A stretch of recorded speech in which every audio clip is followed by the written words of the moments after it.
Mazda have rejoined the coupe party with the replacement to their RX-7, the RX-8, which, like its predecessor, features their rotary engine. Banished from our shores some 5 years ago due to ever-tightening emissions regulations, this revolutionary power plant, designed by Dr. Felix Wankel, cue schoolboy giggles, is back. Wankel's design does away with valves and conrods in favour of a triangular rotor turning inside a cylindrical housing. So there's less friction and it's lighter. But there were always doubts over its reliability. So to shut everyone up, Mazda entered a rotary engine car at Le Mans and in 1991 became the first Japanese marque to win. But whilst the reliability of the engine may have been proven, there were still a few other drawbacks that prevented the rest of the world from running up the rotary path. Notably those emissions, but also poor fuel consumption and a lack of torque for low-down acceleration. Yet I can forgive it all of that because of this. 9,500 revs. Two models are available, a 190 bhp version that no one will want, and this one with a much more useful 230. Yet it still has less than 2/3 of the torque of the Nissan 350Z and does 6 miles to the gallon less than the 225 Audi TT. Bizarrely, the higher-powered model has less torque than its baby brother, so it really does need the extra 2,000 revs and the extra 6-speed in the gearbox. In many ways, it's like Mazda's answer to Honda's VTEC. If you want some action, you need revs, revs, revs. So you're going to have to use the gearbox. But then, isn't that what real driving is all about? Of course, there are those who will bang on about how amazing it is for a 1.3-litre engine, but it isn't really, because it's a whole different concept. And in fact, when it recently won an award for engine design, it was entered into the 2.5 to 3-litre category.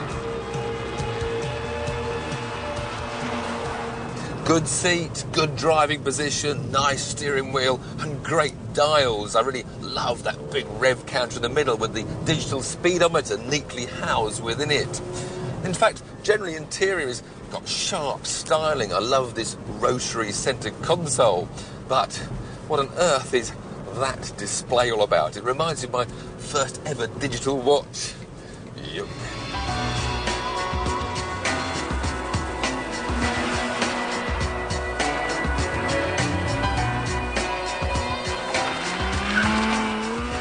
Rear-wheel drive with traction control and option. The handling is very good, if somewhat on the soft side. In fact, it's more Audi than Nissan. But the steering feel is much better than the German opposition, and the gearbox, one of the best. Well, the change is spoilt by a rather uncomfortable rotary-shaped knob and a handbrake that tends to get in the way.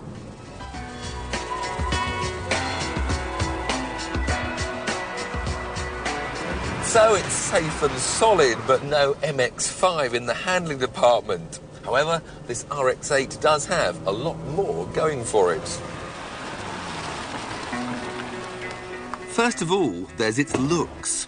It's not as obviously pretty as an Audi TT, and admittedly it doesn't possess quite the same muscular road presence as a 350Z, but as an overall package, it works.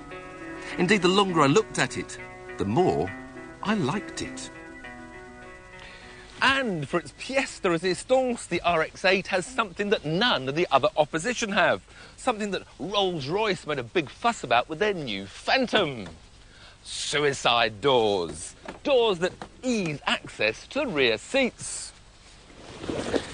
And when I say seats, I mean real seats. This coupe is a genuine 4-seater. Added to that is the fact that at £22,000, it's something of a bargain.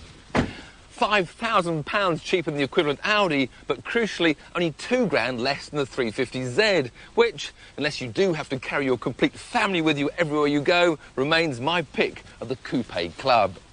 Still, time for one more rev.